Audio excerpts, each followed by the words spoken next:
Olá, a paz do Senhor Jesus, que Deus possa assim estar abençoando a sua vida de uma forma toda especial.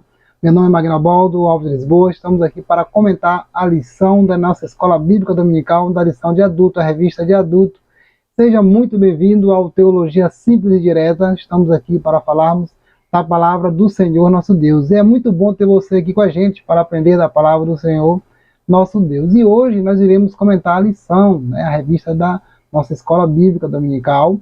Agora, para você que ainda não se inscreveu nesse canal, vai lá, se inscreva nesse canal, deixa lá o seu like, acione o sininho ali e também compartilhe esse conteúdo para que outras pessoas possam estar assim aprendendo da palavra de Deus. Olha só, esse trimestre estamos trabalhando a lição que fala sobre a carreira que nos está proposta e esta lição está sendo muito espetacular porque estamos falando sobre a jornada do cristão, a carreira do cristão, em que o cristão realmente ele está seguro, em nosso Senhor Jesus Cristo. E nós já falamos sobre o início da caminhada, que foi o pontapé inicial. Mas quando a pessoa aceita Jesus como seu Salvador, se arrepende de seus pecados, ele começa a caminhar com o Senhor Jesus.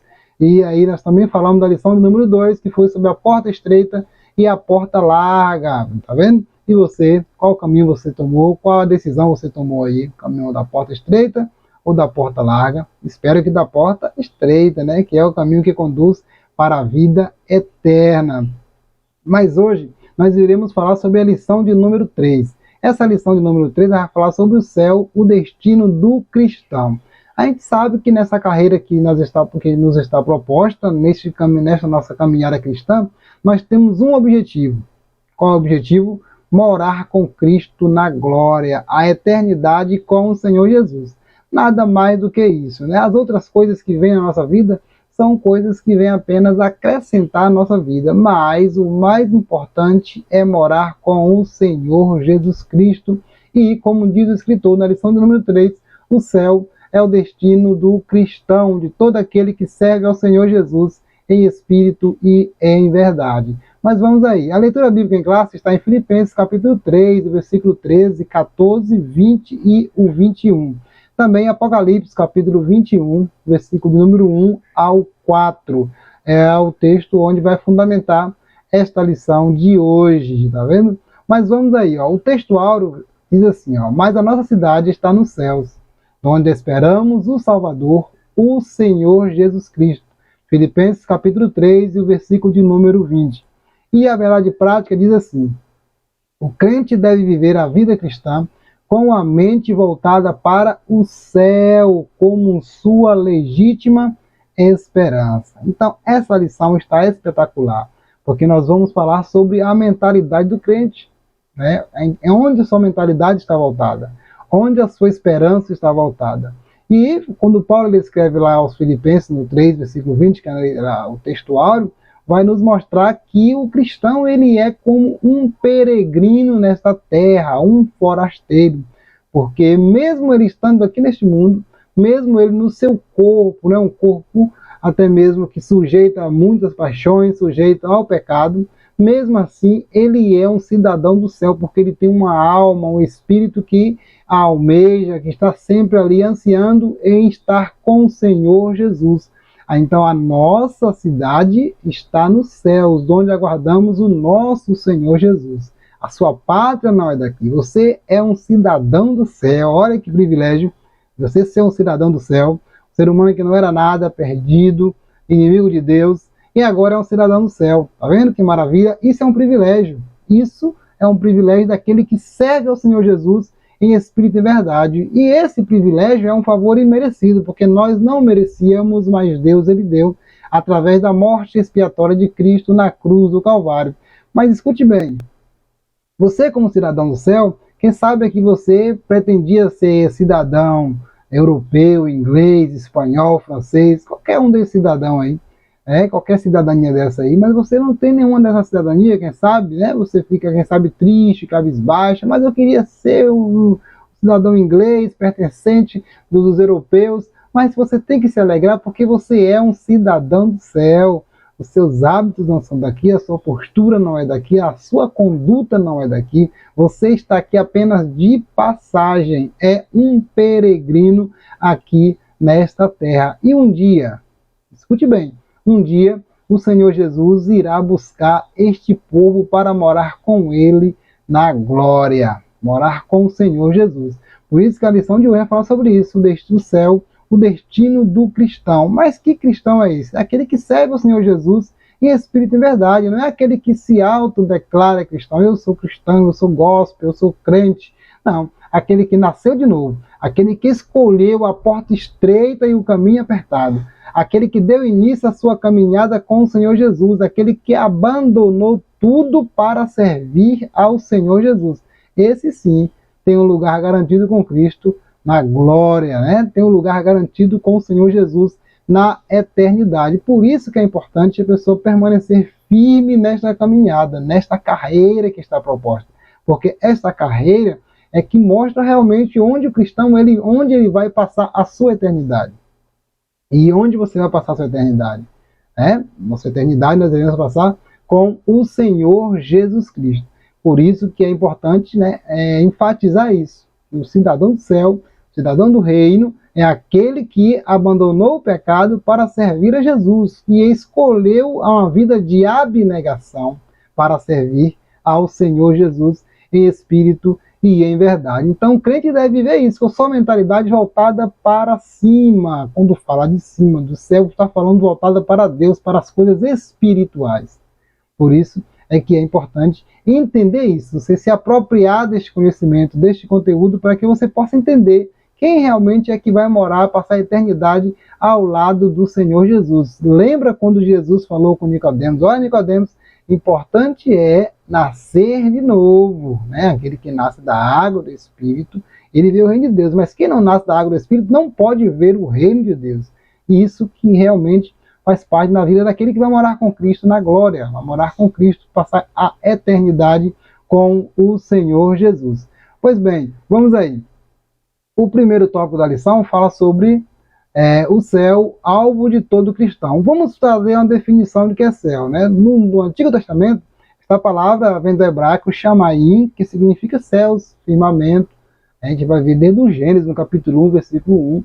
E em todo o Antigo Testamento, a gente sempre vai estar ouvindo esta palavra céu, né? Sempre ligada a firmamento. Ela aparece cerca de 419 vezes no Antigo Testamento, desde o Gênesis, né, a todos os livros, basicamente, do Antigo Testamento. Também no grego, né, quando vai para o Novo Testamento, no grego ela aparece como Ouranos, lá em Mateus capítulo 3, versículo 2, Apocalipse 21, versículo 10, e no Novo Testamento ela aparece cerca de 280 vezes. Mas agora vai aparecer mais, qual o termo que vai aparecer? Em dois sentidos, aparecer como firmamento, universo e atmosfera. É como diz o primeiro céu, o primeiro conceito. E o segundo conceito de céu, né, vai aparecer como céus siderais estrelados, região dos céus siderais, né, sede da ordem das coisas eternas e perfeita, onde Deus e as criaturas celestes habitam. Então a gente vai ver que tem esses dois conceitos. O céu atmosférico, né, do firmamento, onde o homem ele pode ter esse acesso, e o céu estrelado, onde as criaturas, onde Deus ele habita. Este é o conceito de Ouranos no Novo Testamento.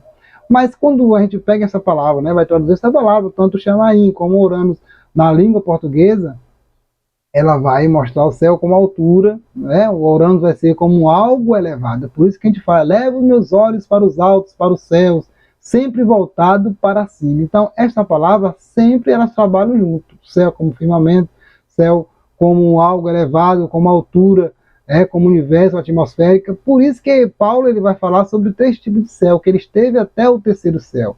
E, biblicamente também, tanto o Antigo Testamento quanto o Novo, principalmente o Antigo, a gente vai ver que existe sim essa divisão, né? Essa divisão que a gente pode ver pelos textos, esses 3 tipos de céus, 3 locais distintos. O céu atmosférico, primeiro, também o céu, ou universo, ou do firmamento, o segundo céu, onde existe todos os planetas, tal, essa questão, e também o terceiro céu, que é a morada de Deus. A gente vai observar que Paulo ele vai trazer este conceito mais detalhado sobre esse terceiro céu. E esse terceiro céu é o lugar onde é inacessível ao homem. Segundo, conta-se que os soviéticos eles foram em uma de suas viagens espaciais ele rodou o céu do universo, os planetas, rodou tudo, disse que procurou tudo no céu, mas não achou Deus. Por quê? Ele não estava no céu onde Deus habita, que é um céu espiritual, não é isso? Morada de Deus. Esse que é realmente onde Deus ele habita. Então, soviético, ninguém iria encontrar Deus nesse sentido, porque realmente é um lugar inacessível. E os homens espirituais são eles que entendem. Os carnais, eles não conseguem entender. Então, essa definição de céu, ela aparece tanto no Antigo, quanto também no Novo Testamento. E é bom ratificar, né, os três tipos de céu. Né, o céu atmosférico, o universo, o firmamento dos céus, e também o terceiro céu como morada de Deus. Esse que é o mais importante, onde Deus ele habita, onde o céu é inacessível ao homem. E Paulo ele vai dizer que no espírito do ser ele vai trazer, né, que realmente, provavelmente, Deus ele o arrebatou para este lugar. Mas, humanamente falando, o ser humano ele não pode chegar. Mas o alvo de todo cristão, vamos adiantar. Qual é? Paulo ele vai falar, né, no primeiro tópico, no segundo tópico, o céu conforme o ensino de Paulo. Ele vai dizer, né, que Paulo foi arrebatado ao terceiro céu. Mas que céu foi esse? Céu do firmamento? Céu atmosférico? Não. A gente vai olhar que Paulo ele vai mostrar que lá ele viu coisas inefáveis que não foi permitido a ele dizer. Então aqui subentende-se que Paulo ele foi, né, com sentido espiritual, né, espiritualmente ele foi realmente num lugar celestial. E Paulo ele trabalhando esse conceito nas suas cartas, principalmente em Tessalonicenses, em Efésios, ele vai mostrar que realmente o céu, esse terceiro céu, o céu para onde o cristão ele vai, é o lugar celestial. Não é o lugar das nuvens, né? Não é o lugar dos planetas, né? Igual muitos por aí estão querendo explorar mais e mais os planetas, Platão, Saturno e muitos e outros planetas por aí. Mas Paulo, quando ele fala de céu, ele está voltado sempre o quê? Ao lugar onde Deus ele vai levar os cristãos para morar. Aqueles que servem ao Senhor Jesus. É a morada de Deus e onde Deus ele preparou um lugar especial para ele. Aí a gente vai ver que lá no Apocalipse ele vai mostrar, já vai sintetizar este conceito de Paulo, né? Que nas visões de João vai sintetizar esses textos de Paulo. Mas o que Paulo quer mostrar? Que a nossa pátria não é aqui, mas nos céus. Né? Mas que céu é esse? No lugar, nas regiões celestiais, onde o Senhor, onde nós iremos permanecer com o Senhor para sempre. Ele vai trazer isso lá em 1 Tessalonicenses, capítulo 4, versículo 17. Ele vai falar sobre isso. Então, por isso, quem vive em Cristo, quem desenvolve um relacionamento na esfera do reino, de modo que ainda que não tenha ido para o céu, toda a sua vocação é celestial no presente momento da sua vida. Aí ele vai dizer lá em Colossenses capítulo 3, versículo 2, ele vai dizer, ó, que nós que fomos ressuscitados, nós devemos pensar nas coisas que são de cima. Paulo está falando, desenvolvendo o que? A respeito dos céus. A mentalidade do cristão, por mais que ele esteja aqui na terra, mas o crente salvo em Jesus, o crente que foi lavado e remido pelo sangue, o crente que nasceu de novo, que foi regenerado, ele deve ter uma mentalidade diferente. Que mentalidade é essa? Uma mentalidade espiritual, não uma mentalidade carnal. Quando Paulo ele mostra nesse sentido, ele quer dizer que o crente ele pode sim viver desse jeito. E aí, quando ele vive desse jeito, ele pode dizer, Maranata, a hora vem, Senhor Jesus, ele está aguardando a vinda de Cristo. Ele sabe que cada dia que ele está servindo ao Senhor, praticando a vontade de Deus, ele está pensando nas coisas que são de cima. Então, Paulo ele vai mostrar desse jeito que céu é esse, né? Como é pensar nas coisas de cima. Como que é o cristão, ele como cidadão do céu. Por mais que ele nunca foi ao céu. Nós nascemos aqui na terra, mas nós nunca alcançamos ao céu. Mas a nossa alma, nosso espírito, veio de lá. Tá vendo aí que maravilha? Por isso que estamos desejando sempre encontrar com o Senhor para a nossa morada eterna com o Senhor Jesus. E por isso que o cristão, cada dia ele deve pensar nas coisas que são de cima. O seu comportamento é completamente diferente. Então Paulo ele desenvolve, ele traz a convicção de que o pensamento do servo e da serva de Deus é um pensamento diferente, porque o seu alvo é o céu. O alvo de todo aquele que serve ao Senhor está em cima, olhando para quem? Para Jesus, o autor e consumador da fé. Então, esse é o segundo subtópico. E no terceiro subtópico, quando ele fala assim, ó, o alvo do cristão, depois de salvo, não pertencemos mais a este mundo. Tá vendo? Por isso Paulo ensina que prossegue para o alvo. Isso é a linha de chegada que o atleta alcança o prêmio. Tá vendo? Então não importa o ritmo que ele vai. Não importa se ele quer ir rápido demais, igual muitos, né? Querem, né, na vida cristã, quer acabar com tudo, quer chegar rápido, parece que quer acabar com empreitada. O importante é chegar no alvo, que é Jesus Cristo. Ele prossegue, ele persevera, ele aguarda ao Senhor Jesus. E Paulo ele vai utilizar o quê? Um recurso retórico utilizado naquilo que utilizava naquela época, que eram as corridas dos atletas. Os atletas corriam e todos eles, aqueles que chegavam ao final, né? Um só recebeu o prêmio, né? Era uma disputa, mas o importante na vida cristã não é um só receber o prêmio, é chegar todos ao final. Não importa se chega com dificuldade, se passa por tribulação, se passa por luta, se passa por aflição, mais importante é chegar na linha de chegada, na linha que o Senhor está aguardando o crente para dizer assim, vinde bendita de meu Pai, possuir por herança a terra que está prometida desde a fundação do mundo. Então, mas como que ele chega nessa linha de chegada? Quando ele está olhando para Jesus. Olhando para o Senhor Jesus. E Paulo ele vai mostrar isso, né? Quando ele, antes de morrer, ele vai dizer que ele acabou a carreira, né? Combati o bom combate, acabei a carreira, mas guardei a fé. Como que ele prossegue neste alvo? Guardando a fé. Ele disse lá em 2 Timóteo, capítulo 4, versículo 8. Guardando a fé, não desistindo, permanecendo, servindo ao Senhor. Porque o próprio Senhor Jesus disse que aquele que perseverar até o fim será salvo. Eu comparo a vida cristã como a vida de um maratonista. Existe aquelas pessoas que tem vários tipos de corredores de corrida, aquelas que é de 100 metros, o cara vai correndo para chegar no alvo. De 200 metros, vai correndo até chegar lá. Existe aquela maratona que o percurso é maior e exige disciplina, exige dedicação, exige uma autodisciplina do corpo, da mentalidade, dos pensamentos para chegar no alvo, porque senão ele não consegue.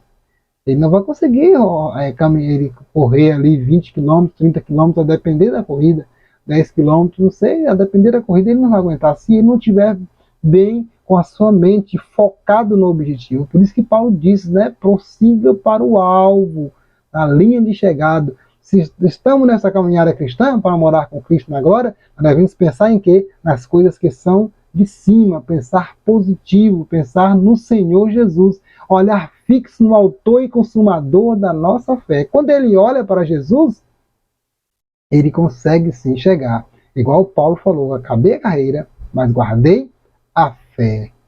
Bateram em Paulo, prenderam Paulo, privaram Paulo de muitas coisas, mas Paulo ele permaneceu a sua carreira, ó, andando ali naquela maratona, correndo devagar, correndo, andando devagar, servindo ao Senhor, até chegar no alvo, um alvo que era o Senhor Jesus. O cristão também ele deve estar aí, ele deve estar dessa mesma forma, né, caminhando para o prêmio da soberana vocação, olhar para Cristo, olhar para cima, para as coisas celestiais. Não olhar para as coisas do mundo. Infelizmente, muitas pessoas olham para as coisas desse mundo e acaba perdendo o foco. Acaba se distraindo com qualquer coisa e não consegue chegar, né, no seu objetivo. Mas Paulo vai dizer, né, que nós devemos olhar para Cristo, nas coisas de cima, nas coisas celestiais. Porque ele diz que ele vai sintetizar dizendo que a nossa pátria não é aqui. Por mais que aqui a pessoa pode ter carro, pode ter casa, pode ter, né, dinheiro, pode ter muitas coisas, mas o alvo principal do cristão não é as coisas desta vida. É o que? O céu, morar com o Senhor Jesus Cristo. E Paulo, ele deixava isso claro para a gente. Deixou isso claro para a gente nas suas cartas. O Senhor Jesus também deixou claro isso, quando ele disse, buscar em primeiro lugar o reino de Deus e a sua justiça, e as demais coisas serão acrescentadas. Então, buscar o reino de Deus, olhar para os céus, olhar para o alto. O nosso alvo ele não pode ser obscurecido, não pode ser obstruído, devemos sempre estar correndo para o alvo. Mas nessa vida muitas coisas vão querer tirar a gente do alvo, vai ou não vai? Muitas coisas, muitas pessoas mas precisamos viver para o Senhor Jesus. Quando o crente ele tem a plena convicção de que ele é um cidadão do céu, ele é um peregrino nessa terra, ele não vai de jeito nenhum perder o seu foco, que é o Senhor Jesus. Ele vai estar sempre olhando para Jesus, o autor e consumador da sua fé. Ele está pensando na recompensa que vai receber de Cristo, que é morar com ele eternamente, receber coroas, né, ser recompensado pelo Senhor, porque ele permaneceu firme e foi fiel até o fim. Tá vendo? E qual a outra recompensa que o Senhor vai nos dar? Este corpo, né, debilitado, corpo de humilhação, um corpo que muitas vezes é sujeito às coisas deste mundo, né, todas as angústias, todas as tribulações, ele vai transformar o nosso corpo em um corpo glorioso. Paulo vai dizer isso lá em 1 Coríntios, capítulo 15, versículo 44, vai falar sobre isso, que nós receberemos um corpo transformado. Então a gente vai ver que essa transformação do corpo é um grande mistério. Paulo vai dizer, digo-vos o mistério, que nem todos dormiremos, mas todos seremos transformados. Olha, transformado para quê? Para morar com o Senhor eternamente na glória. Você almeja isso? Você pode dizer, Maranata, Maranata, a hora vem, Senhor Jesus. Você pode dizer que o seu alvo é o Senhor Jesus, morar com Cristo na glória, por mais que venha a dificuldade, mas que você não vai desistir de jeito nenhum, vai dizer igual Paulo, combati o bom combate, acabei a carreira, mas guardei a fé. Então, traga uma reflexão para você, para que você possa entender que o alvo do cristão é morar com Cristo, é o céu, é pensar nas coisas de cima, e um dia morar com Cristo, com o corpo transformado, entender que só quem faz isso é o Senhor Jesus. Vai ser breve, está mais cedo do que nunca. Dave Ram, ele diz assim, que ele tem um livro que traz como título, Quanto Tempo Nos Resta? Quanto tempo nos resta para morar com Cristo na glória? Paulo vai dizer em Romanos que nós aguardamos esta bem-aventurada esperança. Pode ser a qualquer momento, pode ser hoje, pode ser agora, pode ser amanhã, depois, enfim, não importa, pode ser a qualquer momento. O Senhor Jesus, ele virá, né? Nós cremos na parousia, na vinda do Senhor para buscar o seu povo, no arrebatamento da igreja. Nós cremos na transformação do corpo, nós cremos que o Senhor Jesus, ele vai buscar o seu povo para morar com ele na glória. E só o Senhor que faz isso. Sabe com quem ele vai fazer isso? Com aqueles que estão olhando, buscando as coisas que são de cima, porque as que são de baixo são terrenas, são passageiras. Mas as coisas dos céus são espirituais. Tá bom? Então, esse é o primeiro tópico da lição. O segundo tópico da lição fala assim, ó, a descrição do céu segundo o livro do Apocalipse. Então, nós falamos do céu no sentido, né, tanto no Antigo como no Novo Testamento, de uma forma bem genérica, para a gente possa entender. Mas no primeiro subtópico fala novo céu e nova terra. João, na ilha de Patmos, ele teve essa visão, né, com o Apocalipse 6 e outros textos também. A partir da abertura dos selos no Apocalipse 6, ele começa a ver este quadro, né, da tribulação, desordem, juízo, né, e também o estado eterno, até finalizar o capítulo 22 do Apocalipse. E João, ele vai dizer o quê? O apóstolo João diz que o primeiro céu e a primeira terra passaram e o mar já não existia. Né? Então, o Uranus, né, o céu atmosférico, o céu estelares, tudo isso a gente vai ver que João fala que passou. Vai chegar um dia que tudo isso vai passar. Lá no capítulo 21 do Apocalipse, o versículo 1, vai dizer que vai haver um novo céu e uma nova terra. Olha, novo céu, uma nova terra. Então, o adjetivo de novo vem do grego kainos, que aparece no texto, né, traz a ideia de novo com respeito à forma, fresco, recente, não usado. Então, o que a gente vai ver? O que nós estamos falando sobre o céu? Então, este céu que a gente olha agora e vê, esta terra que nós estamos pisados, vai deixar de existir. Isaías falou sobre isso, profetizou sobre isso. Segunda de Pedro, ele utiliza Isaías para falar sobre isso, porque Deus, ele vai restabelecer, ele vai restaurar. E essa restauração vai ser mudando, né, trazendo um novo céu e uma nova terra. E vai ser este novo céu que a gente vai entender que vai ser a morada dos cristãos. A morada daquele que serve ao Senhor. Por quê? Porque a gente vai ver que Deus, ele restaurando tudo, ele vai preparar o caminho para que o seu povo venha morar com ele eternamente. E a gente vai ver isso no livro de Apocalipse, no capítulo 21.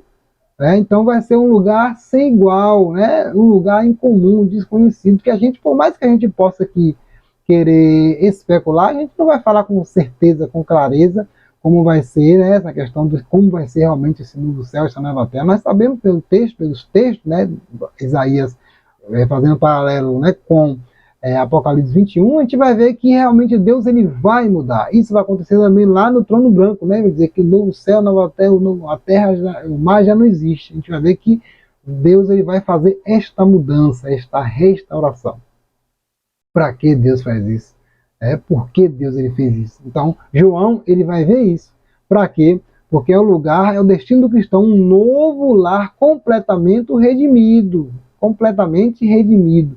Então, Deus, ele diz em Apocalipse 21, versículo 5, que ele faz novo todas as coisas. Ele faz novo todas as coisas. Então, esse novo céu e a nova terra. E só que algo interessante aparece quando tem quando João vê essa visão de um novo céu e a nova terra.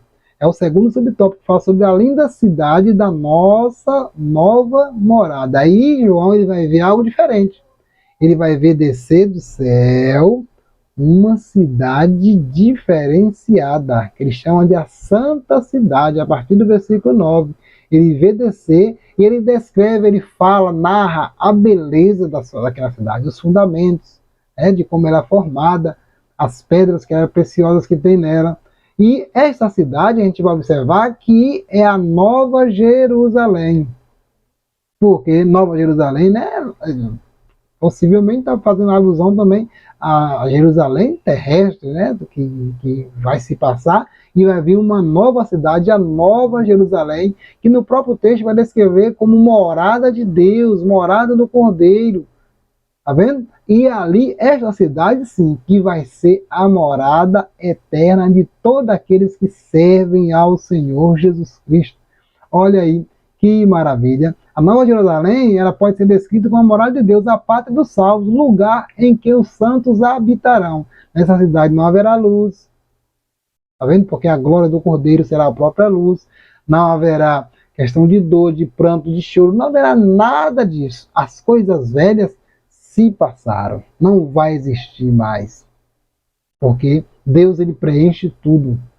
E no estado eterno, Deus, ele preenche tudo. A lâmpada será o próprio Cordeiro.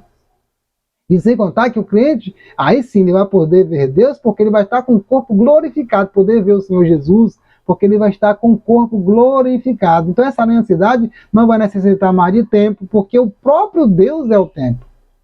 Tá vendo? A glória de Deus iluminará. O próprio Deus e o Cordeiro é o seu templo. Então a gente vai ver que esta sim é a morada. É isso que Paulo está dizendo lá em Tessalonicenses, capítulo 4, 16, em Filipenses 3:20, dessa nova morada. É a Nova Jerusalém que João, ele vai ter esta visão e sintetizar. A gente vai entender nesse sentido, porque nessa Nova Jerusalém vai ser completamente diferente. Mas quem é que vai entrar nessa Nova Jerusalém? Vai ser os salvos, aqueles que vão receber um corpo glorificado. Depois da ressurreição, vão receber um corpo glorificado, e aí sim, eles vão poder morar nesta cidade eternamente com o Senhor Jesus. E os que não morar, e aqueles que não forem morar com o Senhor Jesus? Infelizmente, a Bíblia diz que vai sofrer eternamente no lago de fogo. A Bíblia não dá amparo para o aniquilismo, para o universalismo, né? No final, Deus vai salvar todo mundo. Não, a gente não vê esta base. Mas a gente vai ver sim que aqueles que estão em Cristo, eles vão morar eternamente com o Senhor Jesus. E onde? Na Nova Jerusalém. A cidade que vem do céu, desce de Deus para o crente ele morar. Então, após João descreve a Nova Jerusalém como o lugar, uma cidade gloriosa, o lugar onde os remidos eles vão morar, onde os crentes em Jesus eles vão morar, vão passar a eternidade, é o seu lar eterno. É o lar eterno do crente, é a Nova Jerusalém. Será que existe bênção melhor que essa? Será que existe esperança melhor do que essa de morar com Cristo na glória? Esperança melhor do que essa? Não existe esperança melhor do que essa. A nossa esperança está em morar com Cristo na glória, eternamente, na nova Jerusalém. E isso nós temos a convicção de que quem prometeu, ele é fiel. Porque quem prometeu foi o próprio Senhor Jesus. E fiel é aquele que prometeu, que é o nosso Senhor Jesus. Uma cidade que Deus preparou unicamente para a gente, para quem for morar com ele na glória. Olha, que maravilha. Mas vamos aí. Quando nós falamos dessa nova Jerusalém, nós estamos falando também que esta cidade é uma cidade adornada pelo próprio Deus. É uma cidade adornada pelo próprio Deus, e pecado não vai haver, porque Deus já restaurou tudo. Até a terra Deus vai restaurar tudo. Deus, observe que Deus ele vai preparar um lugar, uma nova cidade para que nós possamos morar com ele. Lembra lá de João capítulo 14, versículo 1 de João, no capítulo 14, que diz assim, ó: na casa de meu pai há muitas moradas, se não fosse assim eu vos teria dito. Então, vai ser nesta morada aí, nós vamos ficar com o Senhor Jesus eternamente. E Apocalipse, né, ele vai desenvolver, mostrar, né, João, ele vai ver que essa cidade tem a praça, né, vai ter rua de ouro, de cristal, vai ser um lugar sem igual. Você pode achar uma cidade aqui bonita, né, por exemplo, Paris, bonita, Dubai, né, cidade bonita demais. Ah, se eu pudesse eu morava em Dubai. Tudo bem, ter dinheiro para morar em Dubai, tranquilo. Ter dinheiro para morar em Paris, tranquilo. Mas melhor vai ser morar na Nova Jerusalém, onde vai pisar em ouro e cristal, onde uma cidade preparada para aqueles que são lavados e remidos pelo sangue do Cordeiro. Então, para morar lá, é preciso ser lavado e remido. Para morar lá, é preciso ser fiel ao Senhor Jesus.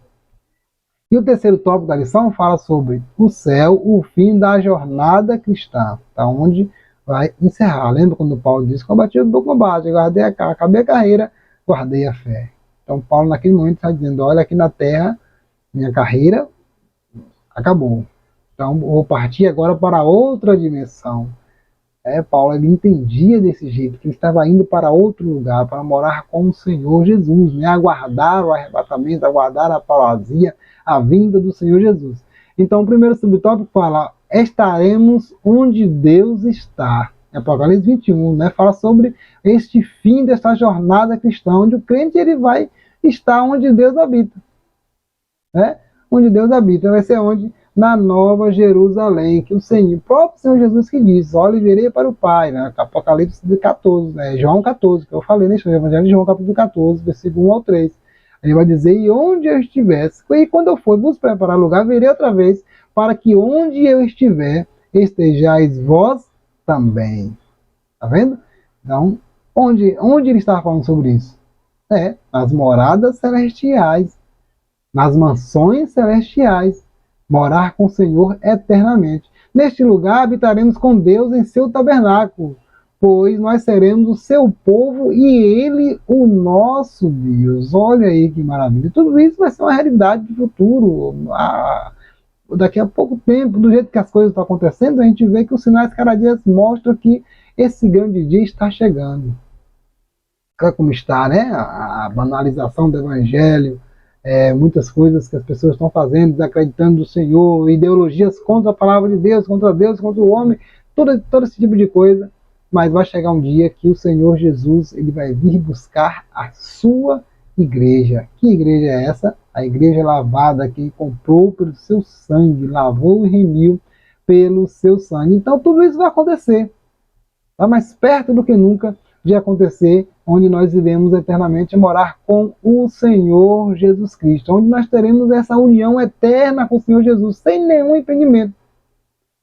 Porque hoje, aqui na terra, nós ainda estamos sujeitos ao pecado, né? Existe essa questão desta luta da carne com o Espírito e tudo, por mais que a gente permaneça firme com o Senhor. Mas, naquele grande dia, quando nós recebemos o corpo glorificado, não vai ter mais embaraço, mais impedimento, é morar com o Senhor eternamente na glória, né? Olha aí que maravilha. E o segundo subtópico fala sobre as lágrimas cessarão. Lá naquela cidade, né, onde vai ser o fim da nossa jornada no céu, né, na Nova Jerusalém, as lágrimas cessarão. Não haverá mais lágrimas, não vai chorar mais pelo seu ente querido, Não vai chorar mais por conta da tribulação que está difícil.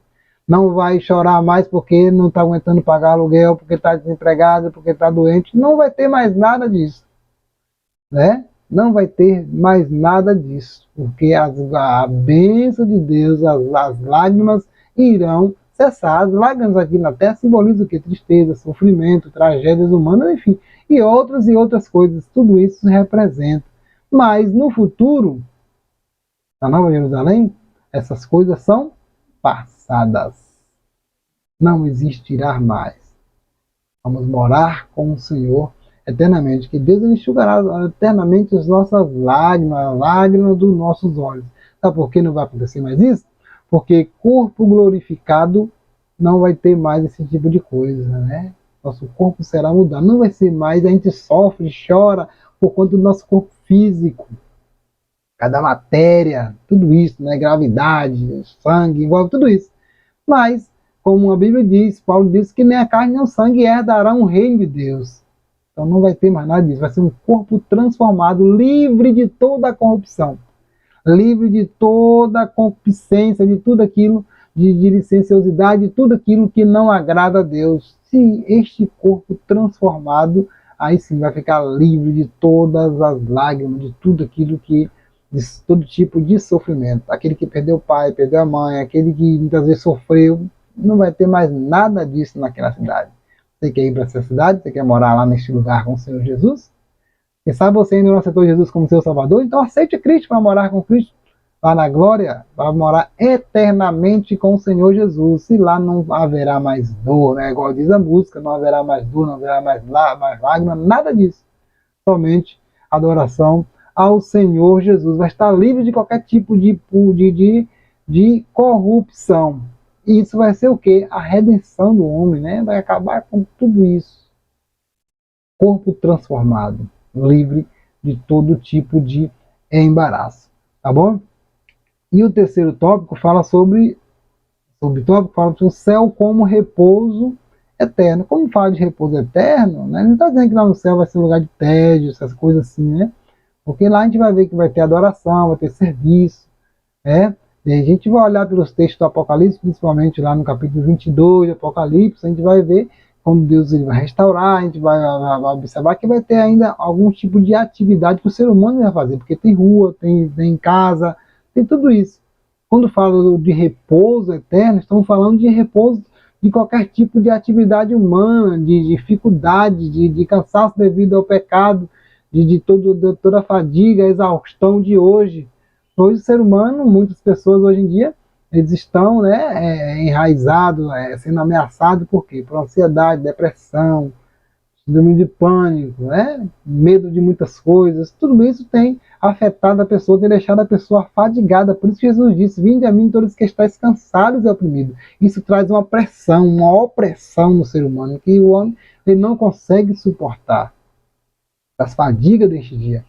Até mesmo o próprio corpo ele sente isso, né? A própria natureza ela geme em busca desta redenção. Então vai acabar com esse tipo de sofrimento, essa fadiga, tudo isso, essa exaustão, tudo isso um dia vai cessar. Quando vai ser? Quando nós morarmos com Cristo lá eternamente na Nova Jerusalém. Não haverá mais nada disso. Vai ser um repouso eterno. Estaremos plenamente satisfeitos com o Senhor e também em comunhão com os irmãos, com aqueles que estão conosco lá nesta linda cidade. E aí sim, né, vai estar morando eternamente com o Senhor Jesus. Olha que maravilha. Queira, meu irmão, minha irmã, permanecer firme ao Senhor. Esse sofrimento um dia vai acabar. Um dia vai acabar. Infelizmente, as pessoas querem tirar o sofrimento de sua vida, né, tirando sua própria vida. A cabo da vida. Hoje em dia está uma moda o negócio de suicídio. Mas fique firme com o Senhor Jesus. Enfrenta a dificuldade aqui. Persevere até o fim. Porque um dia essa jornada terá um fim. E você irá morar eternamente com o Senhor Jesus. Você permanecer fiel ao Senhor Jesus. Tá certo? Então lá vai ser um lugar de repouso. De ficar livre desse tipo de coisa. De todo tipo de dificuldade. O que vai acontecer lá, né, nesta morada, né? Portanto, toda a nossa vida atual deve ser vivida com a mente voltada para o Senhor Jesus. Então, qual é o combustível que faz a gente permanecer firme com o Senhor Jesus? Qual é o combustível? É pensar nesta morada. Um dia vai ter fim, um dia isso vai acabar. Um dia, Senhor Jesus, enxugará dos meus olhos todas as lágrimas. Um dia eu vou gozar deste repouso eterno. Um dia eu vou ficar livre de toda esta fadiga, de toda esta aflição, ansiedade, depressão, pânico, de toda a opressão que vier sobre a minha vida. Um dia eu vou ficar livre de tudo isso. É o combustível que faz você ficar firme, é olhar para Jesus. Aos Hebreus, ele vai dizer, escritor aos Hebreus, olhando para Jesus, o autor e consumador da nossa fé. Quando o crente ele olha para o alto, olha para o céu, de onde ele veio, de onde a sua alma veio, né? O espírito, quando ele olha para lá, ele recebe mais força do Senhor nosso Deus, do Espírito Santo de Deus, para permanecer firme. Não vou permanecer firme, porque eu sei que o fim da minha jornada um dia vai acabar e eu vou morar com o Senhor Jesus eternamente na glória. Isso é uma realidade. É uma viva esperança. Não estamos aqui brincando, querendo lhe motivar. De jeito nenhum. Nós estamos aqui mostrando para você que a melhor coisa para o cristão é permanecer firme com o Senhor Jesus. Porque um dia o Senhor Jesus irá vir buscar a sua igreja, irá buscar para morar com ele na glória. Aí eu fecho com o texto de Colossenses 3:2. Quem está em Cristo, né? Deve pensar nas coisas que são de cima, né? As coisas de Deus. Permaneça, porque a nossa cidade não é aqui. Nós estamos aguardando a cidade que o Senhor preparou para nós. Uma cidade nova, diferente. Uma cidade que não haverá luz, não haverá dor, não haverá angústia, de repouso dessas coisas deste mundo, onde nós iremos morar eternamente com o Senhor Jesus Cristo. Se você crê nisso, permaneça firme com o Senhor Jesus. Amém? Então que Deus abençoe a sua vida poderosamente. Até a próxima aula.